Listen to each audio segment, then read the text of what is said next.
Come along with me for the day I was flying out of Turkey after getting my hair transplant. I woke up and I got dressed, and then I went downstairs to the main lobby to have some breakfast, and then I went back up and packed up and cleaned the room up so we could get out of here shortly. At this point, my head was starting to scab up, and I felt very refreshed still because the day before this was the day the clinic gave me the hyperbaric chamber time, my first wash, some red light laser therapy. You can check day 5 if you want to see all that footage, but it was officially time that I had to do the routine on my own. The next 10 days are crucial for my graft survival, so I need to follow this routine meticulously and perfectly. Basically, I have to rub this lotion on my head, let it sit there for about 30 minutes, then rinse it off. Then I have to apply the special shampoo, let that sit there, and then rinse it off. Now, you need to make sure you're using low pressure warm water. Usually I would use my sink faucet, but at this hotel they had a low pressure option for the shower hose, so I was able to pull it out. But do not use your shower hose for these first 10 days if you're getting a transplant. It is not good for the grafts. Luckily, this hotel had the low pressure, so it was okay. Here's my cameraman Nick removing this last little medical bandage off my donor area, which, by the way, when everything is fully healed, you'll barely be able to tell anything's missing from the donor area. So I know it looks raw right now, but I promise you it will look good in time once it heals. This is the lotion that's provided by Clinic that I have to use for the next 10 days minimum, and this is me applying it to the top of my head. I gotta make sure it gets on all of these grafts here because it's essential for the healing process. As you can see, I'm tapping it very lightly. You don't want to rub it in at all. Once it's all tapped in and your coverage is good, you let it sit for 30 minutes and you just wait. While I was waiting, I looked at my official paperwork from the transplant itself, and it showed me that I had 3,400 total grafts done.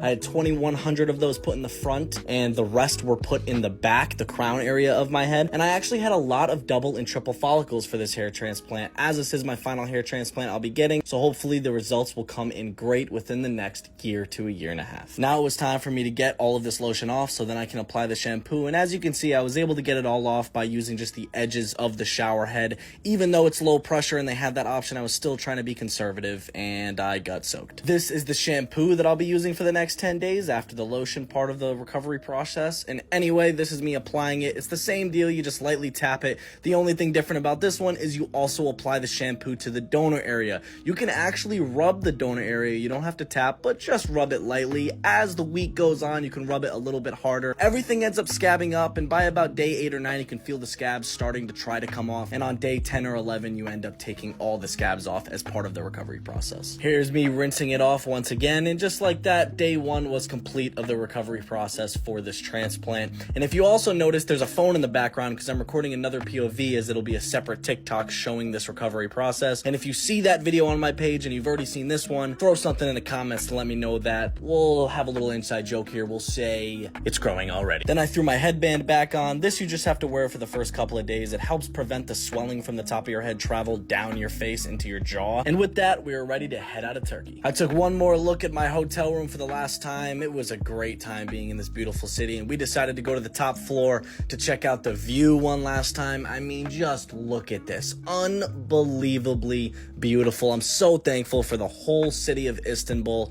It was a great time. I feel so much more cultured now that I've been there again in just a beautiful setting, and I really want to thank everyone who I dealt with throughout this week. The driver from Clinic was waiting for us outside of the hotel to bring us to the airport, and this makes me just want to mention that, remember, when you come to Turkey to get a hair transplant, it's a package deal. This includes the hotel, all transportation, the transplant, and all aftercare you'll need. It really helps with the stress so you don't have to book everything individually, and it's very cheap compared to the US. You're looking to spending about $30,000 if you're getting one of these things in the US, where in Turkey, if you don't go with the stem cell treatment option, it's only about 3,400 USD, where if you want the stem cell, it goes up to about 6K since you'll be there for 5 days. We got to the airport, and I will say this again, I've said it 1,000 times, but this is the most beautiful airport I've ever been to in my entire life. I mean, just look at the inside of this thing. The architecture of Turkey as a whole is unbelievable to me. It's just an astounding sight. It's so beautiful,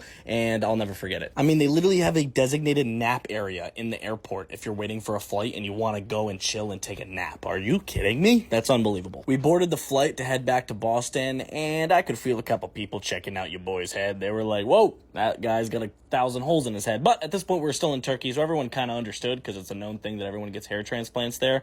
But it wasn't until we finally landed in Boston when everyone definitely was confused looking at my head. Nothing tells you you're back in Boston like a few police officers right at the airport to greet you and say hello, so it felt good to be back. But I was excited to get home. I was exhausted at this point. I had been almost up 24 hours with the 7-hour time difference in Turkey. The last step in the journey was to get back to my car, and we had a 2-hour drive, which thank you to Nick, who obviously was with me the entire time filming me. He drove me home because I was so tired, and also my head would just been operated on. So we drove us back to New Hampshire, where I live. It was a calm drive. We listened to some music, had a good time. It was a vibe. Nick also got this flattering video of me going full sleepy mode on the way back. We finally got back to my apartment in New Hampshire. Yeah, you can check out the motorcycle. It's mine. It's pretty rad. It's pretty sick, I know. And anyway, we got back, and I was extremely excited to be greeted by my cats and my lovely girlfriend. Shout out, Allie. But that concludes the Turkey trip to get my second and final hair transplant. Stay around. I'm going to show you guys all of the recovery. I'm going to show you everything about the results and how it comes in.